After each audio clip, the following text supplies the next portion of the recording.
At first the woman collected it from him, checking it, but the sound amazed the woman, so he just explained to Yoichi that if those items the customers forgot are questionable ones, then they would keep it with them for about 2 weeks, and when they did not come for it, they would dispose of it.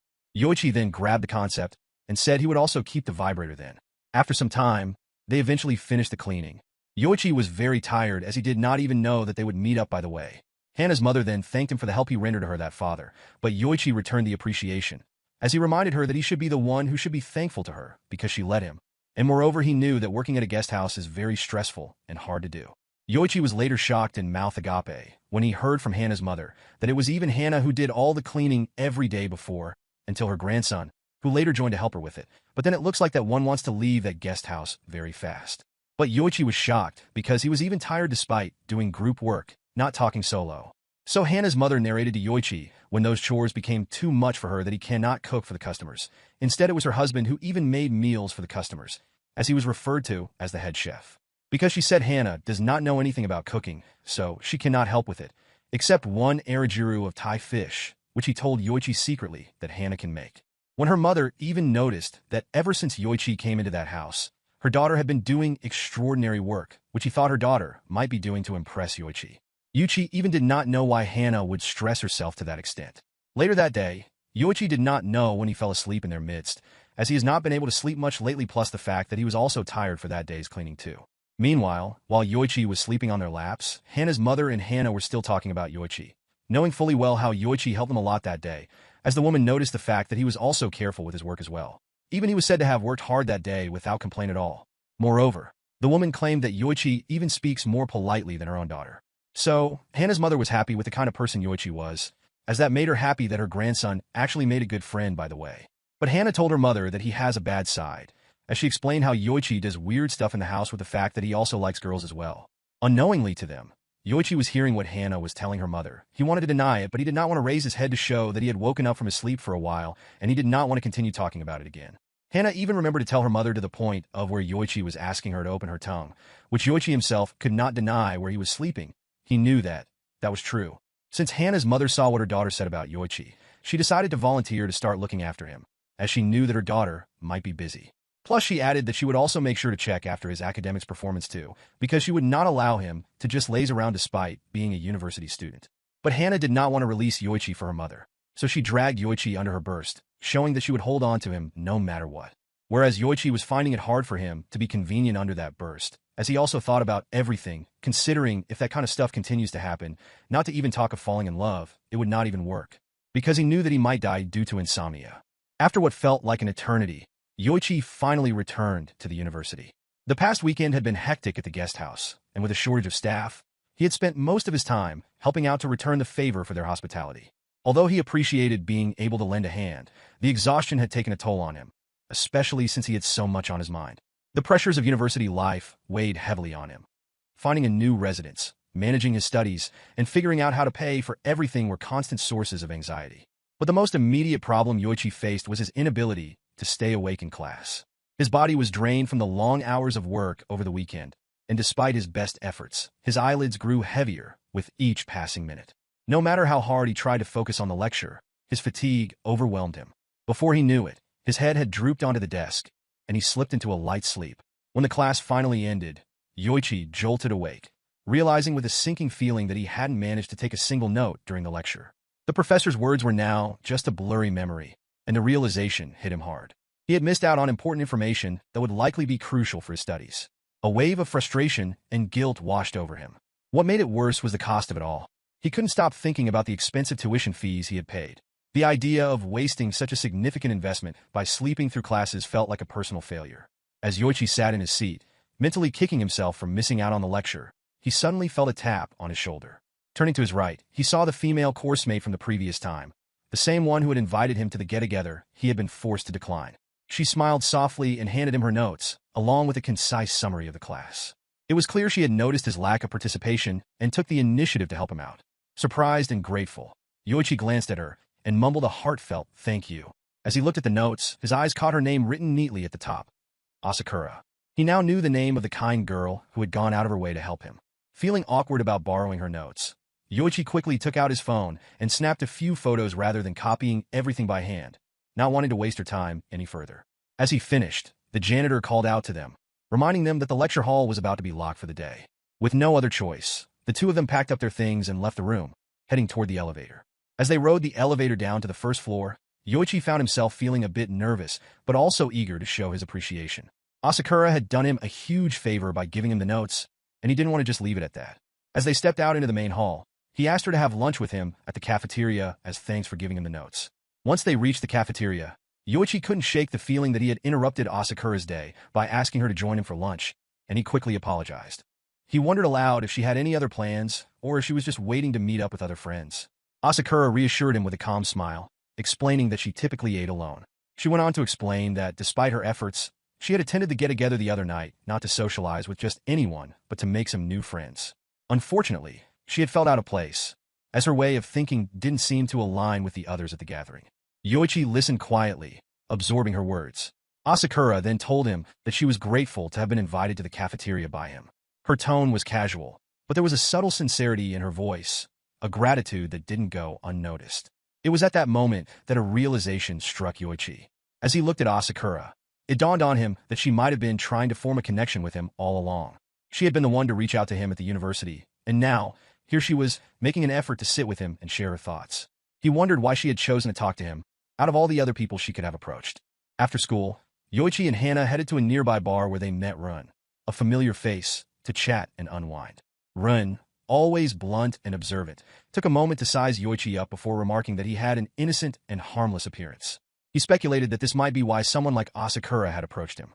It wasn't uncommon for some girls to be drawn to those who seemed approachable and safe, Rin pointed out. The remark struck Yoichi as insightful, causing him to reflect on his interactions with Asakura. It made sense, in a way, that someone like her might seek out a friendship with him, someone who didn't seem intimidating or out of place in her world. Hana, overhearing Rin's comment, added her own perspective. She explained that there were plenty of women who, out of loneliness, might seek companionship in unconventional ways, sometimes even making rash decisions to fill the emptiness they felt. Her tone was casual, but carried a hint of seriousness as she spoke about the complexities of human emotions and relationships. Then, with a playful smirk, she teased Yoichi, suggesting that he could very well fill in her own sense of loneliness too. Yoichi, knowing full well that Hana was teasing him, didn't let it faze him. He gave her an amused glance but soon excused himself, heading to the restroom to regain his composure. While Yoichi was in the restroom, Rin turned to Hana with a more serious expression and advised her to be careful not to tease him too much. He pointed out that with Yoichi's harmless demeanor, there was a risk that he might start developing feelings for her, especially if she continued to playfully flirt with him. Rin, being perceptive, also noted that Yoichi resembled someone from Hana's past, a man she had once been romantically involved with. He reminded her of the potential emotional pitfalls, suggesting that it might be wise not to get too close to him, as it could end with her getting hurt. He warned that Yoichi would likely move on once he found his own place, and their interaction might end as abruptly as it began. Hana, listening to Rin's concerns, shook her head in response. She assured him that her interest in Yoichi wasn't based on any resemblance to her past lover. Instead, she expressed that she found Yoichi to be a good kid, someone who was genuine and kind-hearted. She explained that while she did enjoy spending time with him, she wasn't seeking anything more than friendship or companionship. If something were ever to happen between her and anyone, it wouldn't be Yoichi. She was confident that he, too, wasn't the type to take any romantic feelings seriously when it came to someone like her, especially considering their age gap. Later that evening, Yoichi found himself walking alongside a tipsy Hana as they made their way back to the guest house.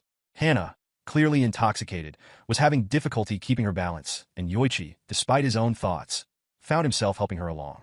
It was in this slightly vulnerable state that Yoichi decided to ask her some personal questions, driven by curiosity and a desire to understand her better. He began with a simple question, asking if she had ever had a boyfriend or a husband before. Hana, in a somewhat slurred but sincere tone, responded that she was single, without any past significant relationships weighing her down. This brief exchange gave Yoichi the sense that Hana had led a relatively uncomplicated love life, but he wasn't finished. He pressed on, asking whether it would ever be possible for her to have a relationship with one of the guests at the guest house. Hana responded with a quiet certainty, explaining that she viewed the guests as, well, guests. She didn't allow herself to cross any boundaries because, in her experience, they would eventually leave. For Hana, it was a matter of keeping a professional distance, and it seemed as though she had drawn a clear line between her role as a hostess and any potential romantic entanglements. This answer intrigued Yoichi even more. He then asked if she could imagine being with someone who wasn't a guest, perhaps someone more permanent in her life. To this, Hana's reply was firm no. Yoichi wanted to ask her more questions, but Hana, though still slightly unsteady, quickly put a stop to it. She told him that she didn't want to delve into past memories, implying that there were things she wasn't ready to revisit or discuss, especially while drunk. Yoichi stood at the side of the road, his mind buzzing with the events of the previous night. The questions he had asked Hana had felt intrusive in hindsight, and now, as he tried to gather his thoughts, he felt unsure of how to face her. He wondered if he had been too assertive, pressing her for answers she might not have wanted to give. But more than that, he felt a pang of discomfort as he realized that Hana, despite her kindness, had likely noticed his feelings for her. And while she hadn't explicitly rejected him, it was clear that she had drawn a boundary. He was just a guest, and she was simply being polite, not interested in any romantic overtures. The thought weighed heavily on him, and he felt conflicted. He wanted to make things right, to somehow ease the tension that might have built up between them. Finally, after a moment of hesitation, he steeled himself and entered the guest house, determined to face Hana and perhaps apologize for his overly personal questions. However, upon entering, he was met with an unexpected sight. An older man was standing in the guest house lobby, his voice raised in frustration, shouting at Hana. The man was angry, his tone sharp as he berated her. From the sound of it, he was lodging a complaint about the service. He claimed that he had come to the guest house based on glowing reviews, expecting a certain level of respect and treatment, but he felt that Hana had not met his expectations. Hana, though clearly flustered, remained calm. She apologized repeatedly, her voice steady but tinged with the stress of the confrontation. Yoichi, watching from the doorway, could feel the tension in the air. The man was not listening to her. His anger was building, and it was clear that he was not willing to hear any excuses. As he continued to rant, Yoichi's impulse was to step forward, to defend Hana and explain that this was unfair, but the man is not willing to listen to him as he was about to leave in anger. As Hana leaned forward and suggested to the man that she would prepare a delicious meal for him to improve his mood, Yoichi could sense something off.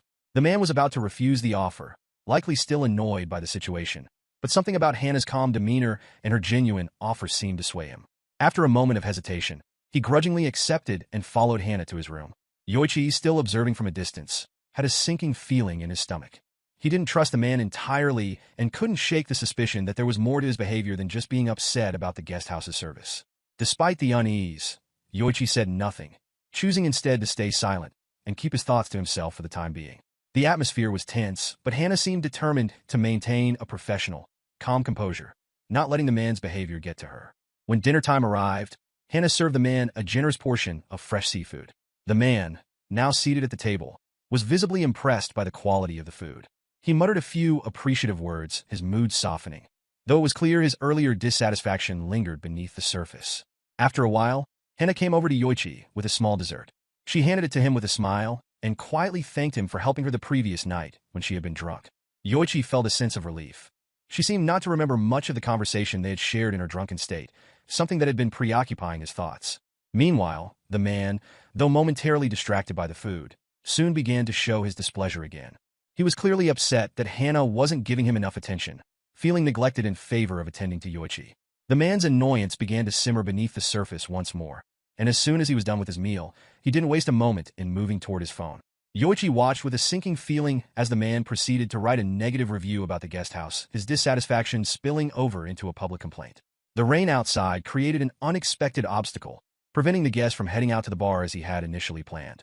Seeing his disappointment, Hana offered to serve him drinks in his room instead, which he reluctantly agreed to. As the evening progressed, the two engaged in a conversation, and it wasn't long before the guest began to comment on Hana's demeanor. He remarked that she seemed much more mature than he had initially thought, noting that she wasn't like the other women he'd encountered, whom he often saw as more youthful or playful. His observations were casual, but they revealed an underlying perception that Hana was more grounded, something he had been sensing all along. Their conversation then shifted to Yoichi. The guest mentioned that Yoichi seemed like a timid guy, and that he didn't seem assertive enough. Hana, however, did not respond to his comment about Yoichi's character, instead subtly shifting the conversation by saying that she didn't want him to go to her friend's bar, likely to avoid any further implications or misunderstandings. The guest, however, misinterpreted her words. He thought Hana was expressing interest in getting closer to him, a misunderstanding that seemed to come from his own assumptions and not from any clear indication from Hana. He attempted to make a move, leaning in, which instantly raised alarms in Hana. She immediately voiced her refusal and made it clear that she had no interest in such advances. Meanwhile, Yoichi, in his room, had been listening intently. He had been unable to shake the worry that something might go wrong, especially with the guest's behavior. Though he was far away, he couldn't help but feel a protective instinct toward Hana, knowing she was in the room with someone he didn't fully trust. As soon as he overheard the guest's advances and the tension in the air, Yoichi's concern escalated. The growing unease made him anxious, and without hesitating any longer, he rushed out of his room and headed straight to the guest's room, fearing that Hana might need his help. The guest, seeing the quiet tension in the air, attempted to push his luck. He tried to convince Hana that the moment was perfect for something more. He spoke with an air of entitlement, suggesting that since she was single, and the atmosphere seemed just right, she should consider being with him. His words were laced with assumption, believing that Hana would bend to his advances in such a situation. However, Hana was resolute, rejecting his advances with clear, firm boundaries. In a mixture of frustration and teasing, she responded with humor, suggesting that he should perhaps rethink his presumptions about her intentions. Before the guest could reply, the door to the room suddenly burst open, and Yoichi, along with the senior landlady, entered without hesitation. Yoichi had heard enough and felt compelled to act in the moment. The guest, enraged by the intrusion and seeing Yoichi as a threat to his advances, reacted violently. Without warning, the guest threw a punch, landing a sharp blow to Yoichi's nose. The force of the punch sent Yoichi crashing to the floor, blood trickling from his nose as he groaned in pain. The room was instantly filled with tension, the shock of the attack hanging in the air. Hana's expression darkened instantly. Seeing Yoichi hurt ignited a fierce protectiveness within her. The sight of him on the floor, injured and vulnerable, drove her to action. She swiftly moved to confront the guest, her anger bubbling over. She wasn't about to let someone harm someone she cared about, especially not for something as meaningless as pride. Without hesitation, Hana dealt with the guest, her movements swift and powerful as she restrained him. The guest groaned, his pride wounded more than his body, as Hana didn't show him any mercy. The senior landlady, who had been watching the scene unfold, stepped forward, her own anger rising as she saw the scene in front of her. However, her focus shifted quickly. She called for Hana to stop and ordered her to leave the guest to her, telling her to focus on Yoichi. She knew that Yoichi's well-being was paramount, and the guest, though injured, would be dealt with later. Hana's concern for Yoichi was obvious, but she hesitated only a moment before obeying. She left the guest's side reluctantly, turning to help Yoichi, who was still on the floor, hurt from the punch. She then faced the man who claimed that he is going to report to the police for being assaulted. However, Hana's mother claimed that she had already called them due to his crime of attempting sexual assault on her daughter, defamation of the inn on the internet, assault on another customer, and destruction of properties in the premise. She would make sure he is dealt by the law. Hana helped Yoichi place a bandage on his nose, and then thanked him for coming over as he was worried about her, to which he replied that he should not have barged in as he was just a guest, but Hana told him that he is not just a guest, but her buddy, to which they fist-bumped. Then they head over to the room where the commotion took place to clean, to which Hana felt guilty for making Yoichi to help clean with her, but he does not mind that at all, as he is also her buddy, as he was inwardly pleased about the fact that their relationship seemed to have gotten closer. Hana then said she had often heard about a lot of buddies who eventually become lovers, and then asked if he is the type to do that as well. He could not give a clear answer about that. Hana then claimed that she cannot cross such a boundary for now. This made Yoichi realize that she had indeed recalled what happened last night. Asakura sat under the shade of a tree, the quiet campus around her offering a rare moment of solitude. She flipped through the pages of a book, but her thoughts kept drifting back to Yoichi. Her phone buzzed, and she glanced at the picture of her cat, a comforting image from home that always seemed to calm her. She smiled softly, but couldn't help the gnawing feeling in her stomach. She wondered if Yoichi would want to have lunch with her again. The past month had been difficult for her. She was still on the outskirts, not quite fitting into any of the already formed groups on campus. She'd watched from the sidelines as other students easily bonded, forming their little circles. As much as she wanted to join in, she found it hard to make the first move. But then she had seen Yoichi, and something about his quiet demeanor made her feel like she could take the risk of talking to him. To her surprise, Yoichi had been kind, pleasant even. The more they spoke, the more she found herself hoping they could become friends. She had invited him to lunch once, but she had feared he might turn her down, worried that she was just a lonely girl trying too hard to fit in. But now, as she sat thinking, Yoichi's voice interrupted her. He approached with a slight smile and casually invited her to join him for lunch. As he spoke, she noticed something that caught her eye. He had a new bandage on his face, a stark addition to the ones already covering parts of his nose and cheek. Yoichi was careful not to reveal the real reason behind the bandages on his face. He didn't want Asakura to know that he had been knocked out by an angry guest at the guest house the night before, a situation that had been resolved by a woman who stepped in. Instead, he brushed it off, giving the excuse that he had simply spaced out and bumped into something. Asakura, though not completely convinced, began to think that perhaps Yoichi was involved in something more secretive, maybe even participating in underground fight clubs, which she found a bit surprising given his quiet demeanor. She gave a soft chuckle to herself, and Yoichi, slightly stunned by her assumption, laughed it off as well. The two continued their walk to the cafeteria, an unspoken understanding lingering between them. As they sat down for lunch, the atmosphere was quiet, with both of them lost in their thoughts. Asakura kept glancing at Yoichi, observing him closely. She couldn't help but wonder about the kind of person he was. She had rarely seen him socializing or participating in any of the university's group activities. He always seemed to be on the sidelines, quietly observing rather than engaging, and she found herself silently making assumptions about him based on his expressions and actions. But soon, her thoughts were interrupted when Yoichi, after a moment of hesitation, asked her something, pulling her back into the present.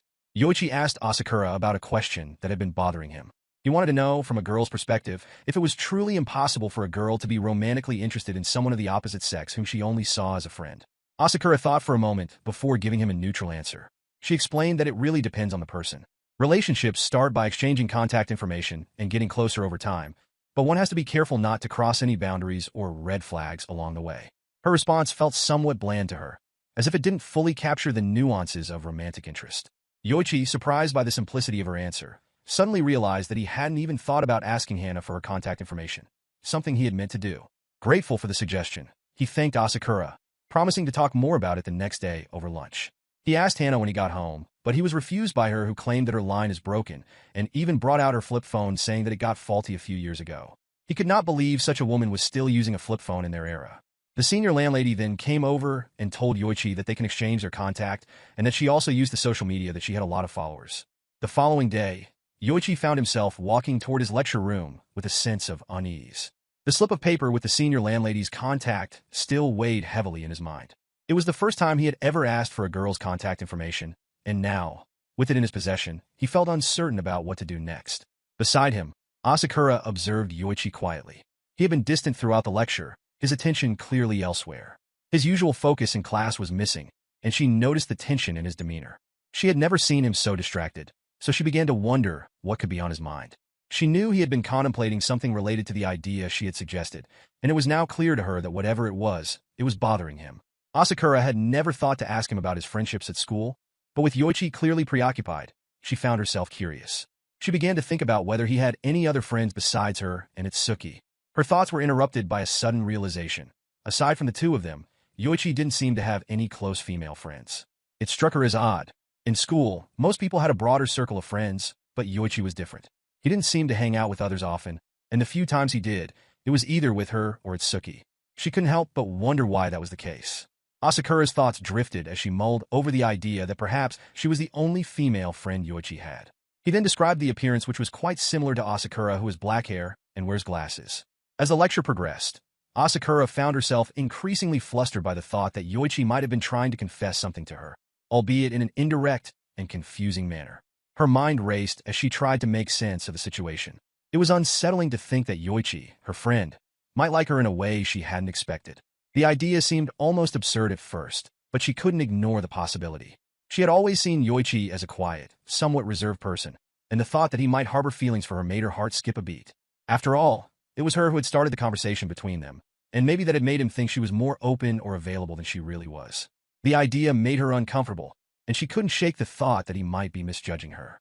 She began to feel self-conscious about how she might come across to him, as if she was being mistaken for someone she wasn't.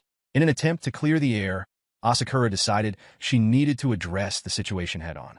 She wanted to make it clear that she valued having similar interests and values with the person she liked, not just superficial traits or appearances. She didn't want Yoichi to think she was someone who was easily won over, especially since she had no experience in relationships. She knew she had always been reserved and cautious when it came to matters of the heart. So, she decided to speak up, hoping her words would bring some clarity. She told him that it was important to her for the person she liked to share similar values, and not just to be swayed by outward appearances or first impressions. She advised him to find someone who truly shared his interests and personality, someone more aligned with him. It wasn't meant to be a rejection, but a reminder that relationships were about more than just initial impressions. After she finished speaking, Yoichi didn't immediately respond. Instead, he seemed to process her words for a moment before standing up and leaving the class. He thanked her briefly for the advice, but the quick exit left Asakura feeling confused and uncertain. Meanwhile, Yoichi had something else on his mind entirely. As he left the lecture hall, his thoughts shifted from Asakura's words to the plan that had started forming in his head earlier. He had been thinking about Hana and how much it reminded him of a picture he had shown her. The thought of wanting to stand out, to appear more extroverted, had been lingering in his mind for a while now. He had been identified as an introvert by both Hannah and her mother, and the idea bothered him. So, he made his way to a store to buy hair dye. As he stood in the aisle, looking at the various shades, he recalled the picture Hannah had shown him. He decided he would dye his hair a color similar to hers, hoping it would make him seem more like the kind of person she might notice. It wasn't just about the appearance, but about the idea of transforming himself into something different, someone who might be more aligned with the extroverted, confident image he wanted to project. When he got to the guest house, he met Hannah sweeping the petals, who then wanted to tease him, but he tried to respond like an extrovert. He woke up early the next day after dyeing his hair, and then decided to spend his time outside in the sun to sunbathe on the beach instead of going to a salon. He planned on doing this every day, so he could be more of Hannah's type. Hannah later saw him after she went to fish, to which he woke up from his sunbathe and realized that he had actually slept for almost 6 hours. She then asked him what he was doing, which he replied that he was trying to get a makeover and also change his mood to something a little bit cheerful. She chided him to change his hair back to normal and to resume back to school. However, he could not help but ask if she was the girl from the photo, but she did not respond to him, and he decided to not probe him further as he followed her with the fishing equipment she brought along.